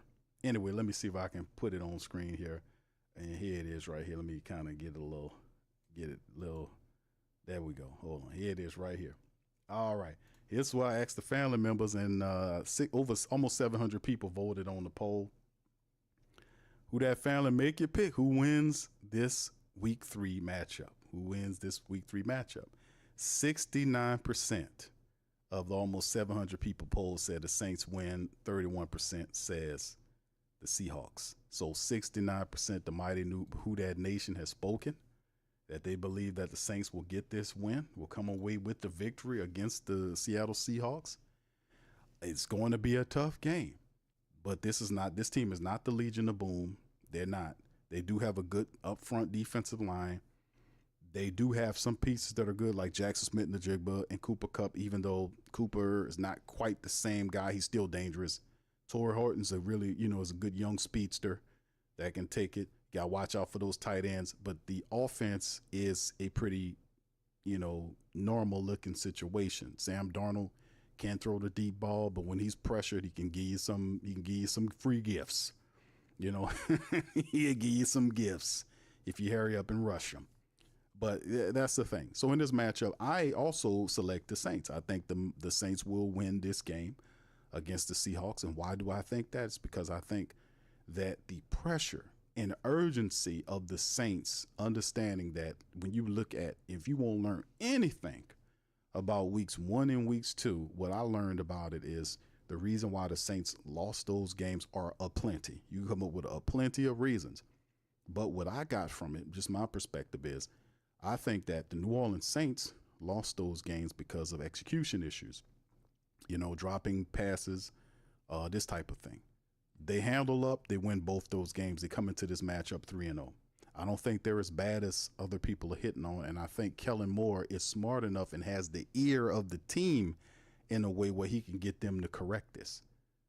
I think they'll eventually step up and play for him. And I think this is the game where the Saints will get a win.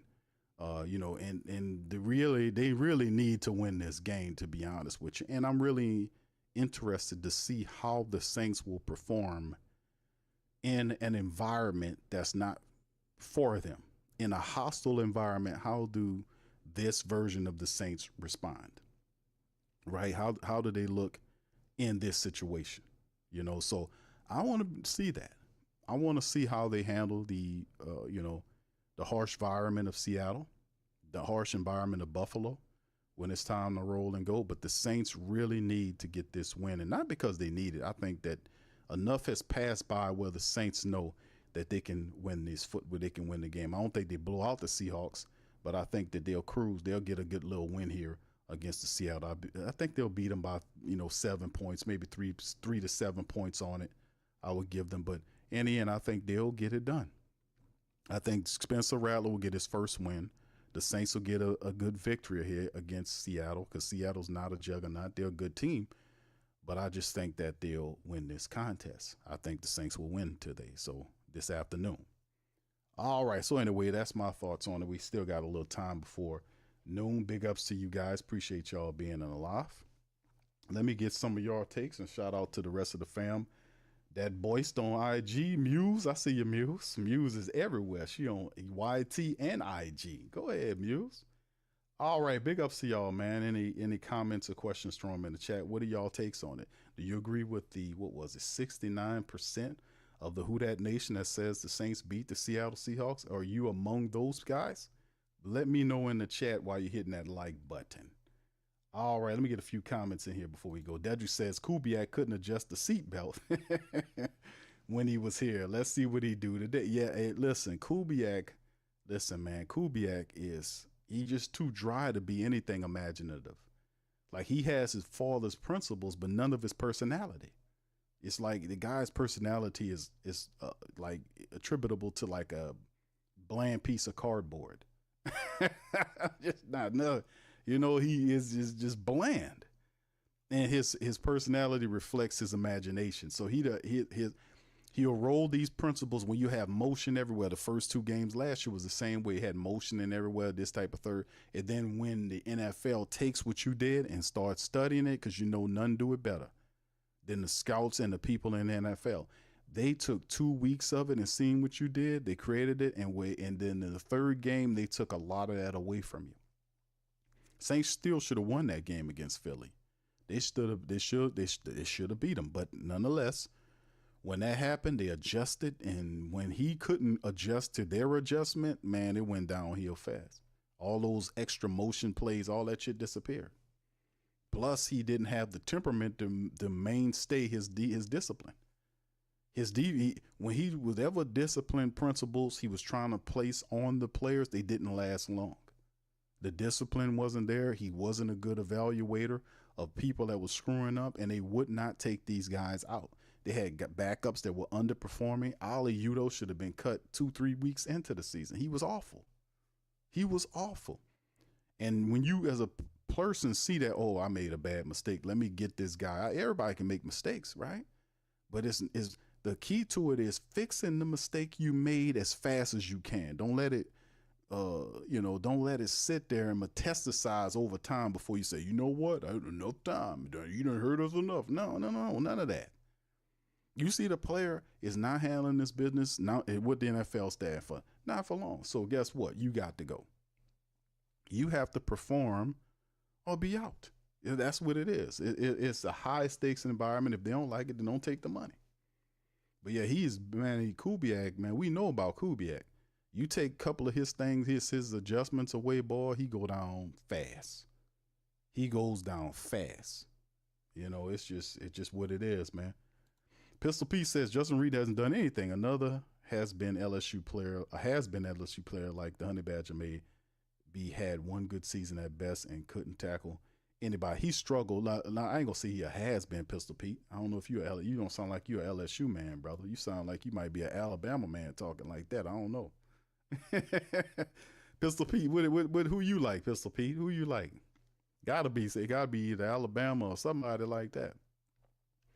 Because he ain't a has-been player. I mean, Tyrann Mathieu struggled mightily the first 2 years the Saints brought him in. The first year, oh my God. The second year he struggled, but then in the third year he started to catch on. And yeah, he was a lot older. He got a little older in the tooth and all this kind of stuff. But he made plays for the Saints. He made interceptions. He made tackles for the Saints. He wasn't perfect, but he did have a respectable few years that he was here. It was good seeing him in a black and gold uniform, to be honest with you. And Justin Reed, we haven't seen enough of Justin Reed. You know, Justin Reed did miss that tackle in the first game. He really came. He's like, man, I got to make that tackle. Justin Reed's always been a solid player for Kansas City. It's just adjusting to what you got him doing. I think over time he'll show you a little bit better. All right. Pistol Pete went all the way in on him. All right, what's up, brother Jonathan? Good morning to you, my brother. Appreciate you for being here, man. Much love. All right, he says the linebackers and corners got to stand on business. He said, and we all know who they are. Yes, indeed. That's a part of it. The Saints defense and the whole team concepts are based on speed. But you have, like we mentioned on tape, the week 2 tape showed athletic inadequacies with our linebackers. Let me just say that. Y'all know who they are without me mentioning them. That has to change. Coach Staley's going to have to do something there to add speed along with these guys, whether it was Stutzman. I know Stutzman is faster than Pete. He ain't a super fast guy, but he's still a lot quicker than Pete Werner. And also Jalen Ford could be added. We got guys like that. You need guys like that who are linebackers with that safety speed that can cover field. They go sideline to sideline. Just imagine if you had guys like that. They can get to the quarterback. They can blitz. They can pick up and cover linebackers. They can cover running backs out of the backfield. They go sideline to sideline, similar to what you've seen with the 49ers linebackers, the great Fred Warner and that other great linebacker they had there. Those guys was covering up a lot of, they were going to the quarterback. They were going to the running back. They was covering a lot of space very fast. You know, so if your defense is predicated on speed, linebackers can't be athletically and challenged. They have to cover a lot of field, and that's what happened on a couple of throws, especially the touchdown throw when the guy threw the ball behind Pete Werner. He had no ability to cover that at all. The guy it was very clear. And and the NFL will do that. They'll mimic that stuff. So we got to watch that. What's up, brother Hakeem? Shout out to my brother Hakeem. Hope you're doing all right, my brother. He says, brother Hakeem always got a good game. He says, Brissy, Grando, and Rumph have to spook Sam Darnold. That's right, brother. We got to get to him and stay consistent and cover him up. We got to. All right. What's up, A-Camp? He said the Saints are on the incline right now. It wouldn't surprise me at all if we finally bust the seal and win this game. I think this is a trap game for Seattle. They're sleeping on us. Yeah, indeed. The whole league is sleeping on the Saints, right? And I think the Saints are feeding into the hibernation that, they think that we're currently in. And I'm like, hold on. No, we got Elvin. Look, Elvin Kamara is still a top 5 running back. Chris Olave, concussed or not, when he's healthy, he's still a factor. Rashid Shaheed is arguably one of the fastest players in the NFL. Sooner or later, we're going to find a way to get him out there. Jawan Johnson, concentration drops and all, is still a solid tight end. So we have people here, right, that they're discounting because of the inexperience of the quarterback. And guess what? It ain't even the quarterback that's the problem. See how much they know? I was like, man, these people don't know. They don't have a crystal ball. They're guessing at this shit. They don't know your team. You know your team better than, that's what I've been saying, is that you know this squad. I'm like, man, hold on. How y'all judging, talking about the Saints going to pick up the first overall pick in the NFL next year, and what are you basing this on? And they're all drinking from the same faucet. They're all drinking from the same thing. Oh, is this Spencer Rattler? So he's a terrible quarterback. What? They don't factor in none of the stuff that who he was playing with last year. They don't factor none of that in there. All they do is sit up there and look at stats and write these articles. And I ain't talking about our beat reporters, our Saints people. They know better. I'm talking about these national people who writing on everybody, and they don't have time to do proper research on everybody. But they'll write about anybody. And they'll write about another guy's bad opinion of your team and write about it like he's saying some truthful shit. No, he ain't saying nothing that's true. They don't know. You know your team better than they do. That's why I was like, man, they tripping. Spencer Rattler is not in he's not the problem. It's the veterans. And the veterans are not going to be the problem for long because you're going to see them fix this shit. Watch. First couple of weeks is rusty. The week 3, that's what I'm saying. I'm going based on just the math and how history has had this thing going for many years now. We know weeks 1 and 2 usually there's a high rust degree factor, but that factor's up here, but it always drops down here. And it usually disappears for decent teams by week 4. After week 4 is over with, you know who you are and you know what you're trying to do. That was standard historical stuff that been going on for years. That's how we've been. Every year I said the same thing because I've watched it happen. It's very accurate. So week 3 is usually when you see them start to wake up and the rust come off, and they started realizing what they need to do. That's why I say, listen, they're going to win this game today. And they might not win week 4, but the hell with week 4, I'm worried about week 3 before we get to week 4. Right? All right, Hemisphere says, yep, Q3 and Loans killed them the last 2 weeks. That can't happen. Now the Saints got to get up off the snide. Brother Hakeem says, Ruiz and Penning got to earn a paycheck today, or else both of them, need to be gone by trade deadline. Bro, listen, Ruiz, listen,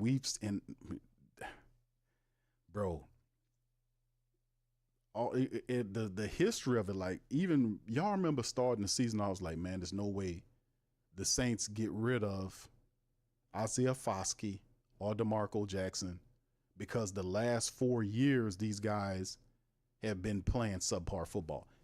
And I said, fam, Foskey was worse last year than he was this year.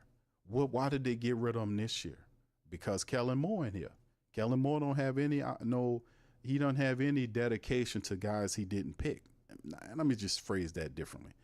The ones that are underperforming or not performing, right?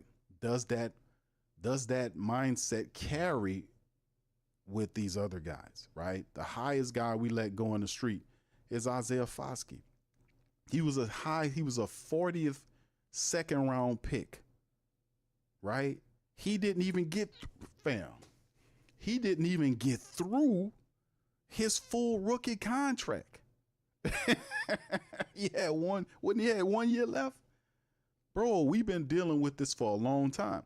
But that's what happened the last 4 years under Dennis Allen. When Kellen took the team, Foskey was gone. DeMarco Jackson, who got outperformed by Anthony Orji for the last Nephi Sewell, they all of them outperformed Jackson.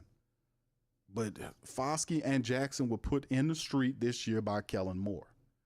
Cedric Wilson Jr., a guy that did nothing for us, despite the fact they gave him a 2-year contract. That dude did nothing for us, and he still was hiding around here for a spot. Guess what the Saints did? Put his ass in the street. All these people that's not contributing, they got to go. They got to go. We can't hold spots for people that's not playing they do. That's not holding their rent. Does that apply for Cesar Ruiz and Trevor Penning? Does it apply? These are 2 first-round draft picks that you need. You need both of these guys to step up to levels that they've never been to be able to have a success, right? That we need both of these guys, especially because even I can extend a little grace to Penning because I know his history here. I can't extend that same grace to Caesar Salad Ruiz. My bad, Chicken Salad Ruiz. I can't even do that because that guy spent a lot more time starting in these games and getting all these reps, and this is what he is. The guy's not hurt. Why does he look like that? Why does Chicken Salad Ruiz look like that? Can somebody explain it to me? He got all those reps. He missed a few games last year, But he has all those reps since he was drafted. He's been in the starting situation for the Saints. He's been starting for us since he was drafted.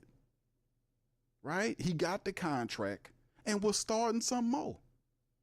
Right? Because they paid him. His rookie contract ended. He got paid again. And he been... Why? Why does he look like that? And why isn't he improving? That's the whole point. You know, bro, you're not that good. But listen, you're a first-round draft pick guard. He's really not a guard. He really not a guard, bro. And even if you say, okay, we're going to put you at center, I wouldn't even trust him to do that. I mean, bro, why does the guy look like that? And even you supposed to be, bro, I mean, I ain't going to, man, dude, you're a guard, a starting guard. We need you to move furniture. We need you to move furniture, not to be a, Bob called the man a turnstile. He called him a turning door. You know, I've been calling him that for a while, but that's funny that Bob called him a turnstile, because what he does is you know what? He's irresponsible security. He letting people in there. He ain't even patting them down thoroughly. Got some bitch up in the club, and he got one of them old 1980 gang daggers that you hit it, your switchblade, the thing pop out about 6 inches long. He letting them type of people up in the club. He irresponsible security. This guy, the Gene Deal of the New Orleans Saints, he letting all kind of people up in here. Come on, brother. Bro, I'm just saying, man, it's crazy work that we got Cesar Ruiz here, and the tape is showing him, and now the reporters is on him. I like, man, how long, this is going to be an interesting experience to see how long does he take to improve his play, or for Kellen Moore to yank him on up out of there. You're right, brother Hakeem. You dead set match on that one, brother. You 100% facts on that, my brother. All right, brother Dedrick says, that's the thing I don't understand as a player.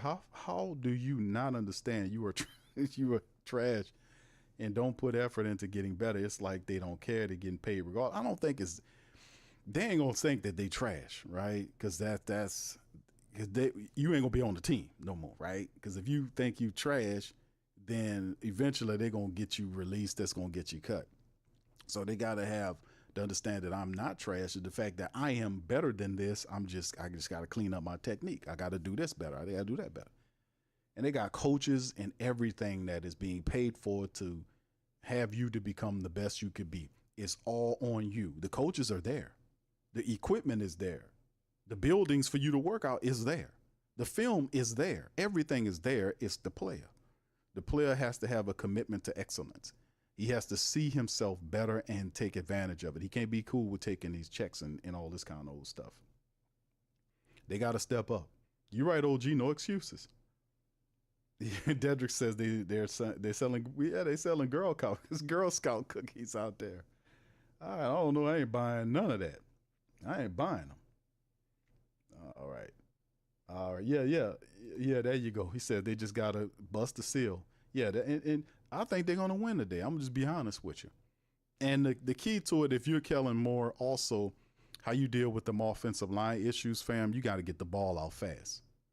That's how you don't rely on them. You don't give Ruiz a chance to get beat by by Leonard Williams or whoever they line up in front of him. You know, you don't give them a chance to get beat. You get the ball out of there.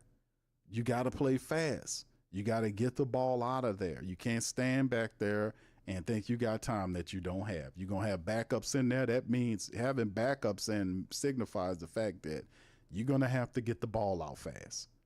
So that's the whole point. Starting fast means getting the ball out fast, being decisive on the throws, attacking upfield. And if you attack and have an incomplete pass, I'm saying attack the whole game, not the first half and then get back to dinky donkey do. I'm saying attack the whole game downfield. You see what I'm saying? Don't just do it in the first half and lose. No. Attack the whole damn game. Keep them on edge. Keep them backpedaling. You know, even if you're not making the catches, still attack downfield. That's what we got to do.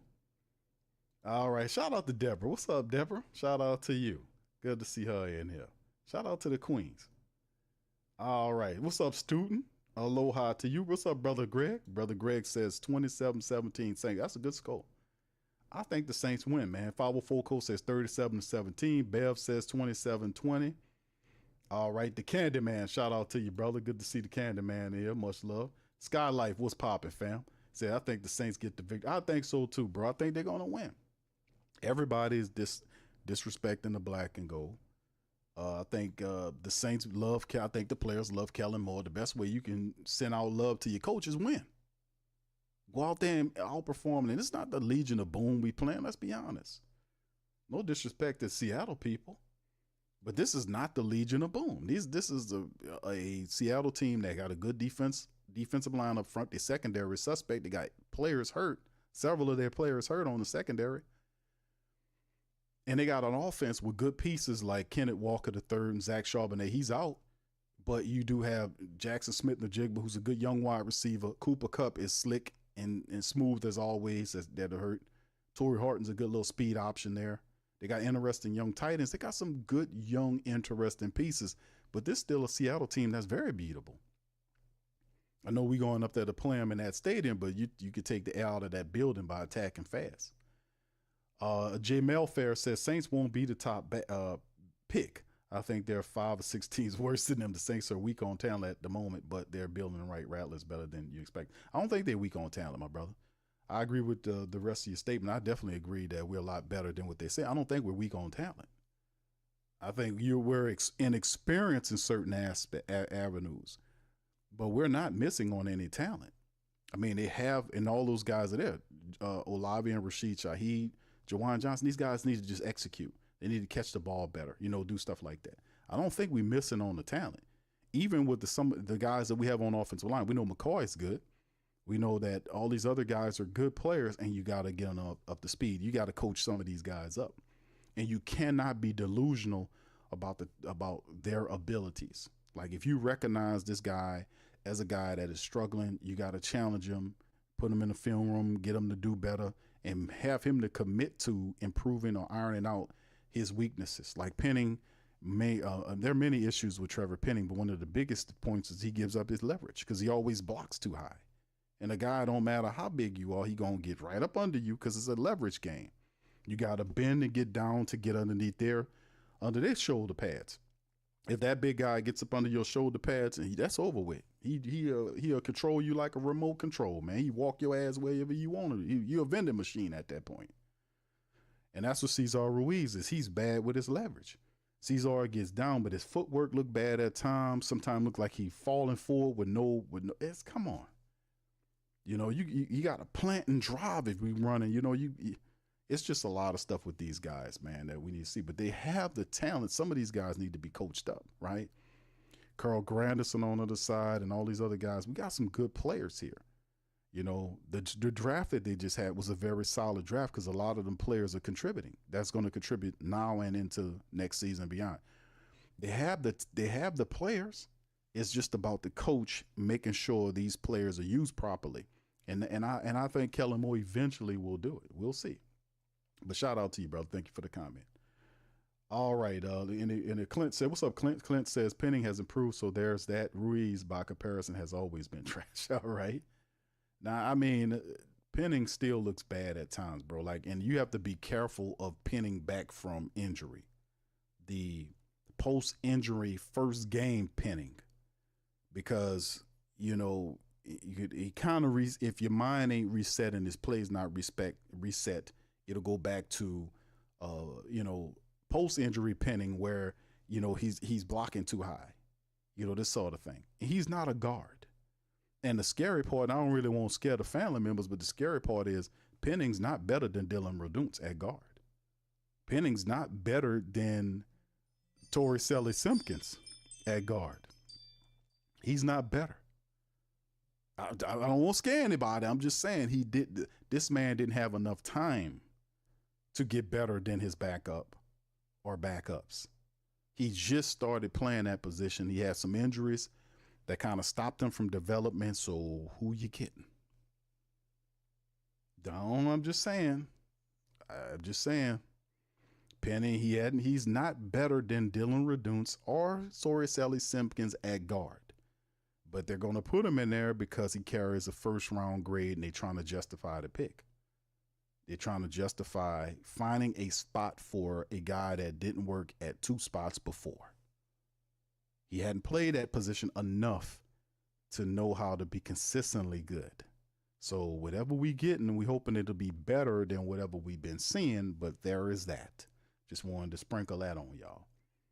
You know? All right, Scout with the clout. Neither were good for. Yeah, indeed, bro. Shout out to you, man. You do. J. Melfair says Ruiz is the Steve Urkel of the offense. Yeah. Oh my God. All right. What does that mean, my brother? Well, when he f's up, he says, "Well, then I do that." You know, is that what you're saying, my brother? Is that how it go? The Steve Urkel. Oh wow, that's different. Trey says Ruiz gets pushed around on the line. Ben told people he was the problem. Trey, me and you both, brother. Black Preacher Man said I could see Lomas picking a guard in the first round next year. How about that, bro? Going offensive line. All right, Scout says, yep, guard, big wide receiver, or a defensive end will really need a dynamic edge too. Yeah, keep fingers crossed. That's right, Linda. We got to do that. All right, yeah, Ruiz says Ruiz's first move is not to get hurt. Hakeem says, I'm here to see Trey Palmer. I don't think he's active in this game, bro. I don't think he's going to be active in the game. Give me a second, fam. Let me get the rest of it. And like I said, I'm gonna shut down and come back a little later on in the afternoon when we do the pregame right before 3 o'clock for the afternoon matchup with the Saints. So it's just simply what that is, man. And we'll have all of the latest stuff to be talked about with that as well. So, man, listen, it's gonna be interesting, man. I say we win today. I say we're gonna get this dub. Y'all with me on that, man? Let's get this dub. Let's get out of the zero category. We gotta get a win, fam. We gotta get a win. All right. So anyway, man, let me keep this thing going on the comments, and then I'm gonna skedaddle until later on. All right. Preacher Man says 24-17. Thank you, bro. Uncle Freddie, what's up, Uncle Freddie? Shout out to my brother, Uncle Freddie, man. All right. Jay says I expect 27 Hawks. Okay, you think the Seahawks gonna win, Jay? Okay, brother Gundam, what's up, sir? How you doing, my man? Appreciate you. All right. Let's see. Derek, what's up? Derek Frazier says we need to switch up the DBs because ain't no way guys getting roasted like that. What you thinking, brother Derek? What you saying? Which DBs you want to switch up? Are you thinking switch up the DBs, meaning take Isaac Yiadom out and put Quincy Riley in? Is that what you're saying, my brother? Let me know in the chat. Put it in there. All right. Cartel says Palmer won't be ready until next season. I think that's the other guy you thinking about, bro. the wide receiver Jalen Polk is who you talking about. Trey Palmer is out for this game. I think he has some type of issue going on. I think it's a hammy that he's dealing with right now, but he could play this year. I think you're thinking about Jalen Polk, the guy they traded with the Patriots for. He is done for the year. He won't be back until next year. You know, that was a depth piece move right there by the Saints. All right. Well, let's see. AK the Enthusiast says those white helmets. Yeah, I know they all decked out in white, bro. It's going to be fire watching them in all white. Now, we just need an all black uniform, right? Been saying that we finally got a black helmet. I think who doing that? The Baltimore Ravens got they got a blackout uniform. It's coming. It's coming. It's definitely coming because they done did everything else. They brought out the gold ones. They have the white. They introduced the white helmet. So you got the white helmet with the white pants and the jersey. They got the black helmet, but we would do what? Black with the white. They did black with the gold and the black and all this kind of stuff. But the Saints, I'm telling you, watch. It's going to be next year. The Saints will have a Darth Vader. I'm going to call it a Darth Vader uniform. Black helmet, black shirt, black pants, black shoes, everything. It's coming. It'll be here next year. They did everything else. Cartel said, I've been out here, Q, just organize my tent equipment and do. That's right, bro. Do your thing, my brother. Good business to you. All right, Gundam says, send Ruiz packing next year. Brother Larry says, we have to blitz more, indeed. Brother Foster says, put the rookies in there. Yeah, well, you got Jonas in there. Jonas Sanker is playing because of the injury that was to Julian Blackman. So Sanker's in there. The other guy you talking about is Quincy Riley in for Isaac Yiadom. I wouldn't be mad at that either. I think they were going to ultimately do that anyway because they lose out on a compensatory pick. I think it is if he plays a certain amount of reps. So if I'm Brandon Staley, if they even care about that, hell, the Saints might not even care about them compensatory picks, fam. They might not give a shit about them compensatory picks. The way they be trading capital, the Saints might not even care about them picks. But regardless or not, if you're gonna watch struggling play in the secondary from a veteran, you might as well put your young guy out there. That's cheaper and has a higher upside. Quincy Riley can play, man. All right, Bag Boy Seafood said we're gonna whoop ATL in all black. Yes, that'll be fire, bro. Yes, Derek Frazier says 25-17 Saints. Thank you, bro. Yeah, they fire, bro. They fire. Yeah, tell them receive. Big Bag Boy Seafood says tell them receivers to catch the damn. Yeah, catch the damn ball, man. That's always the case. All right, so fam, listen, man. Listen, I'm gonna get on up out here. Listen. I'm gonna return at right before the game for the preview. Well, this is the preview, but a little bit more information. We'll have the activations in terms of who's going to be active and non-active for the game. We'll have that information. I just checked; that's not out yet to let you know whatever the activations are. Not so far as what we've seen from yesterday, but usually on game day they let you know. Even if you have guys that are ready, some of these guys are not going to be active or activated for this particular game. We'll have all that instead. Jay Broussard, shout out to you, man. 637 on IG. And shout out to the family members listening elsewhere. Hit the like button there. But I shall return right before the start of the Saints and Seahawks game tonight, this afternoon rather, at 3 o'clock Central Time, man. We're going to get this win, man. Saints 0-2. They will be 1-2 after the end. And then we got a serious game with the Buffalo Bills. Ain't no doubt about it. We got to handle up. All right, so with that being said, man, I'm out of here, man. I'm going to see y'all later. Much love. And who that to you, baby? Peace. Yeah. Boogie like Benson, I'm a who that. I'm a who that. Long as I'm living, I'm a who that. Lose or winning, I'm a who that. Sports coma, yeah, this is where we do that. Where we do that, where we do that, where we do that, where we do that, where we do that, huh? Boogie like Benson, I'm a who that. I'm a who that. Sports coma, this is where we do that. Where we do that. Welcome. Somebody please better help.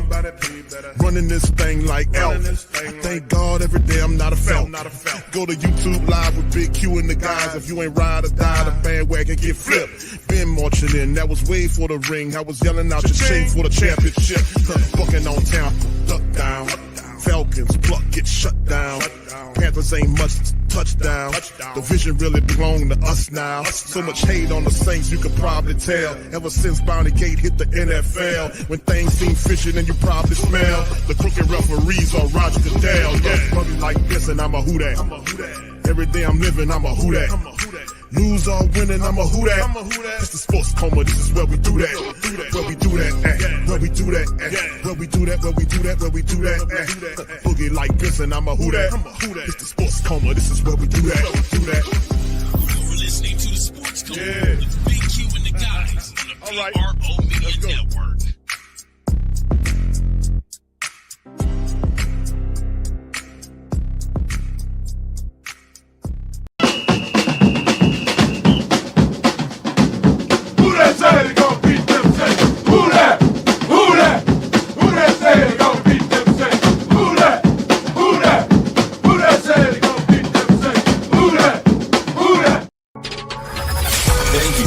Saints Central, your black and gold home for the New Orleans Saints.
WhoThatDaily.com. That's right, the WhoThatDaily.com. Your one-stop shop for everything New Orleans Saints, New Orleans Pelicans, LSU Tigers, even the top flight boxing news. So if you're a Who Dat and you're looking for a place to stay up on your team, WhoThatDaily.com is your site. The WhoThatDaily.com for the sport Who Dat in all of us. That's right, the Pro Shop is the platform store where you can go and buy all the latest merch to support the platform. Available at the Pro Shops, we have dozens of hundreds of products available for you and your family. Unisex tees for men and women, hoodies and sweatshirts, tank tops, kids and baby items, long sleeve tees, mugs, pillows, wall art, bath bedding, face masks, phone cases, stickers, bags, fanny packs, socks, hats, and many other items. Please feel free to check out the Pro Shops. The link is in the description section below. And remember, it helps the platform continue to grow. Check out the Pro Shop and Who Dat.